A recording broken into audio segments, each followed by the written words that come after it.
فرشتے اللہ تعالیٰ کی نورانی مخلوق ہیں جنہیں ان کی اصلی شکل و صورت میں دیکھنا انبیاء کرام علیہ الصلاۃ والسلام کے علاوہ کسی اور کے لیے ممکن نہیں۔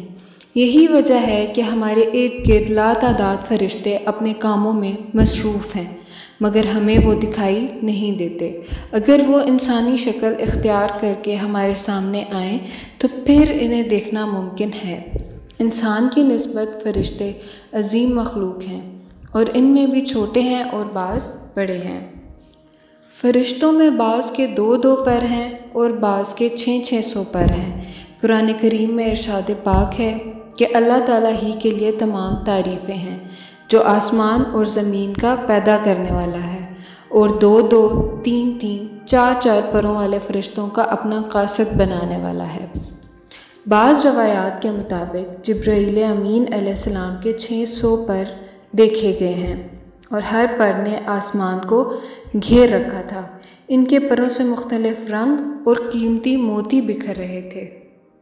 وہ فرشتے جنہوں نے عرش اٹھا رکھا ہے، ان کے قد و قامت کے بارے میں سیدنا انس رضی اللہ تعالیٰ عنہ سے مروی ہے کہ حضرت نبی صلی اللہ علیہ وآلہ وسلم نے ارشاد فرمایا، عرش کو اٹھانے والے فرشتوں میں سے ایک فرشتے کے بارے میں مجھے یہ بتانے کی اجازت دی گئی ہے جس کے پاؤں نصب سے نچلی 7ویں زمین میں ہیں اور اس کے کندھوں پر عرش ہے۔ اس کے دونوں کانوں اور کندھوں کے درمیان اتنی دوری ہے کہ اسے طے کرنے کے لیے پرندے کو 700 سال کی پرواز چاہیے۔ وہ فرشتہ کہتا ہے، یا اللہ تو پاک ہے جہاں بھی ہے اور جہاں بھی ہو۔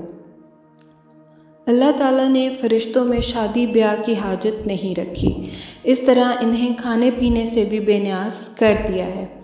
اس کی وضاحت قرآن مجید میں مذکور سیدنا ابراہیم علیہ السلام کے اس واقعے سے ہوتی ہے جس میں ہے کہ ابراہیم علیہ السلام کے پاس فرشتے آئے تو آپ علیہ السلام ان کے لیے فوراً گوشت لے کر آئے، مگر انہوں نے اسے تناول نہیں کیا۔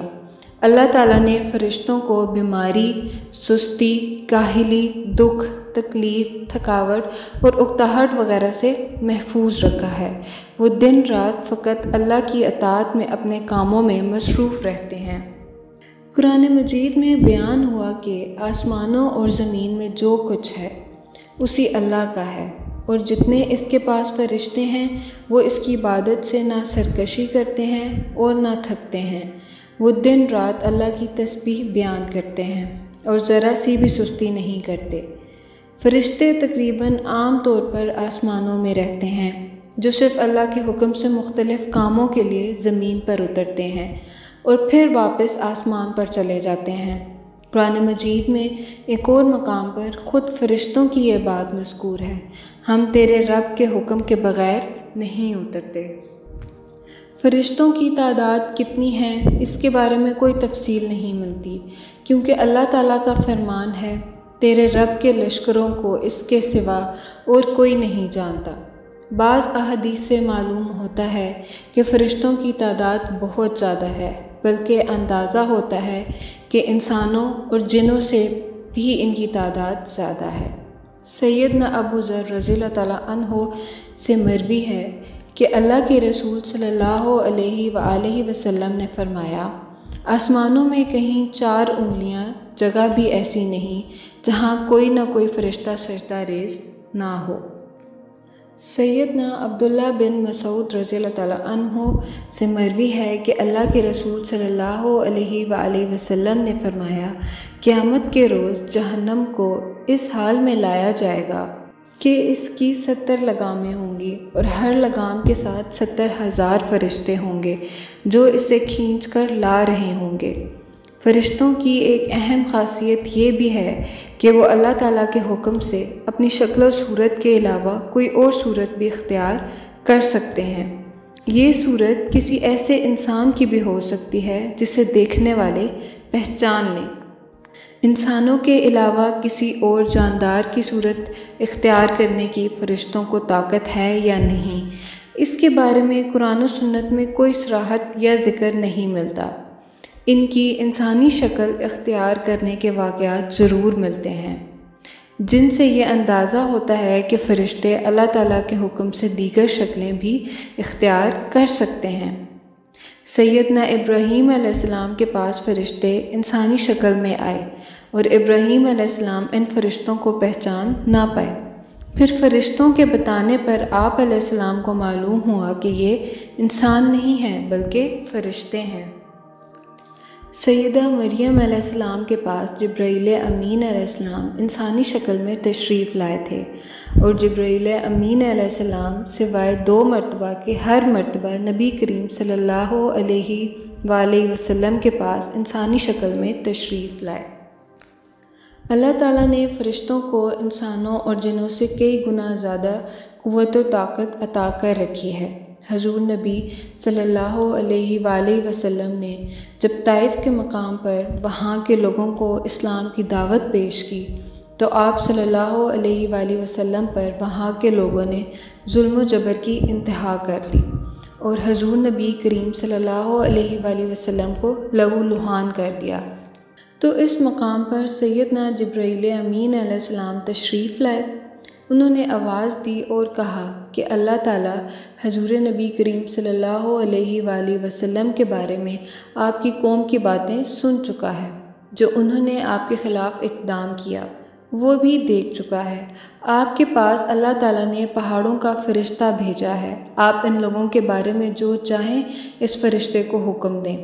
اس کے بعد پہاڑوں کا فرشتہ مخاطب ہوا، اس نے حضور نبی کریم صلی اللہ علیہ وآلہ وسلم کو سلام کیا، پھر عرض کی، اے اللہ کے رسول صلی اللہ علیہ وآلہ وسلم، آپ جو حکم دیں گے میں اس کی تعمیل کروں گا۔